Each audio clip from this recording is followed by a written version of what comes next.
IBC health நேயர்களுக்கு வணக்கம். இன்னைக்கு எதை பற்றி நம்ம பேச போகிறோம் அப்படின்னு பார்த்தீங்கன்னா, நம்மளுடைய ஹெல்த்துக்கு எந்த மாதிரியான ஆயிலெல்லாம் சாப்பிட்றது ரொம்ப நல்லது, எந்த ஆயிலெல்லாம் அவாய்ட் பண்ணணும் அப்படின்றது தான் பார்க்க போகிறோம்.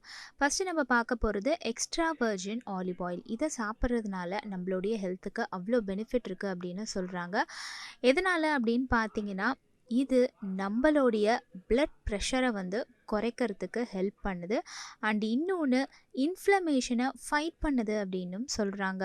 இன்னொரு முக்கியமான விஷயம், இப்போ இருக்க ஜென்ரேஷனுக்கு இந்த ஹார்ட் ப்ராப்ளம் அப்படின்றது ரொம்ப ரொம்ப காமனாக மாறிட்டு வருது. ஸோ இந்த ஹார்ட் டிசீஸ் எல்லாம் வராமல் தவிர்க்குது, ஹார்ட்டோடைய ஹெல்த்தை இம்ப்ரூவ் பண்ணுது அப்படின்னு சொல்கிறாங்க. பிகாஸ் ஹார்ட்டில் வந்து இந்த பிளட் கிளாட்ஸ் எல்லாம் வரும் இல்லையா, இந்த மாதிரிலாம் வராமல் ப்ரிவென்ட் பண்ணுறதுக்கு இந்த எக்ஸ்ட்ரா வர்ஜின் ஆலிவ் ஆயில் ரொம்ப ஹெல்ப்ஃபுல்லாக இருக்குன்னு சொல்கிறாங்க. அது மட்டும் இல்லாமல் இது ஆன்டி ஆக்சிடென்ட்ஸும் நிறைய கொண்டது. ஸோ இதை நீங்கள் சாப்பிட்றதுனால ஆன்டி ஆக்சிடென்ட்ஸும் உங்களுக்கு கிடைச்ச மாதிரி இருக்கும். அண்ட் நீங்கள் அவாய்ட் பண்ண வேண்டிய விஷயம் என்ன அப்படின்னு பார்த்தீங்கன்னா, நீங்கள் சாப்பிடக்கூடிய அந்த ஆயில் வந்து பார்ஷியலி ஹைட்ரோஜனேட்டடாக இருந்துச்சு அப்படின்னா அதை கண்டிப்பாக நீங்கள் சாப்பிடவே கூடாது. அது உங்களுடைய ஹெல்த்துக்கு ஆபத்தை விளைவிக்கும் அப்படின்னு சொல்கிறாங்க.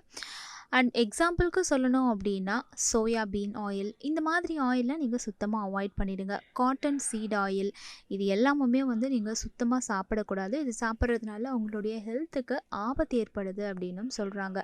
அண்ட் நம்மளுடைய இந்தியன்ஸ் வந்து பாரம்பரியமாக எந்த மாதிரியான எண்ணெய்லாம் சமையலுக்கு பயன்படுத்திட்டு வராங்க அப்படின்னு பார்த்தீங்கன்னா, தேங்காய் எண்ணெய். தேங்காய் எண்ணெயிலேயே வந்து வெர்ஜின் கோகோனட் ஆயில்னு சொல்லுவாங்கல்ல, ஸோ இதெல்லாம் சமையலுக்கு பயன்படுத்துகிறாங்க. அதே மாதிரி கடுகு எண்ணெய், கிரவுண்ட் நட் ஆயில், இந்த மாதிரியான எண்ணெயெல்லாம் வந்து சமையலுக்கு பயன்படுத்துகிறாங்க. அண்ட் குறிப்பாக சொல்லணும் அப்படின்னா, நெய்யையுமே வந்து சமையலுக்கு நிறைய பயன்படுத்தியிருக்காங்க நம்மளுடைய முன்னோர்கள். இதெல்லாமே நமக்கு வந்து ஹெல்த்தி அப்படின்னு சொல்கிறாங்க. அண்ட் ஆலிவ் ஆயில், இந்த ஆலிவ் ஆயில், அதாவது இதுக்கு முன்னாடி நான் சொன்னது எக்ஸ்ட்ரா வர்ஜின் ஆலிவ் ஆயில், இப்போ நான் சொல்கிறது வந்து ஆலிவ் ஆயில்.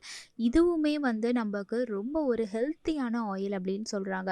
இது எப்படியெல்லாம் நீங்கள் சாப்பிட்லாம் அப்படின்னு பார்த்தீங்கன்னா, குக்கிங்க்கு நீங்கள் யூஸ் பண்ணலாம். அப்புறம் சாலட்ஸ் எல்லாம் பண்ணுறாங்கல்ல, ஸோ இதுக்குமே வந்து இந்த ஆயிலெல்லாம் நீங்கள் வந்து யூஸ் பண்ணலாம் அப்படின்னு சொல்லி நிறைய பேர் ரெக்கமெண்ட் பண்ணுறாங்க. அண்ட் இன்னொரு விஷயம் என்ன அப்படின்னு பார்த்தீங்கன்னா, எந்த மாதிரியான ஆயிலெல்லாம் உங்கள் ஹார்ட்டுக்கு ரொம்ப ஹெல்த்தி அப்படின்னு பார்த்தீங்கன்னா, avocado oil, grape seed oil, அதுக்கப்புறமா rice bran oil, sesame oil, இதெல்லாம் வந்து உங்களுடைய ஹார்ட் வைஸ், அதாவது உங்களுடைய இதயத்துக்கு வந்து ரொம்ப ஹெல்த்தி அப்படின்னு சொல்கிறாங்க.